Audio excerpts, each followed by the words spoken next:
Żewġ terġiel ħelsuha ħafif wara li bomba splodiet quddiem il-boathouse li kienu fiha. L-esplużjoni seħħet tal-ħabta tal-11:10 ta' tnejn bil-lejl fl-inħawi tat-Tor l-Abjad fl-Armier. Misħarriġ preliminari jirriżulta li sit il-kamra li għandu 40 sena huwa minħal Tarxin u ħabib tiegħu ta' 31 sena minħal Ormi kienu għadhom kif kielu wara barbecue.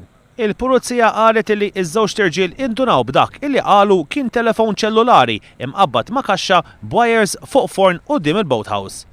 Kif raw dan l-irġiel telqu jiġru lejn il-vetturi tagħhom u saqu lejn it-triq fejn hekk kif dbedu xi ftit semgħu splużjoni.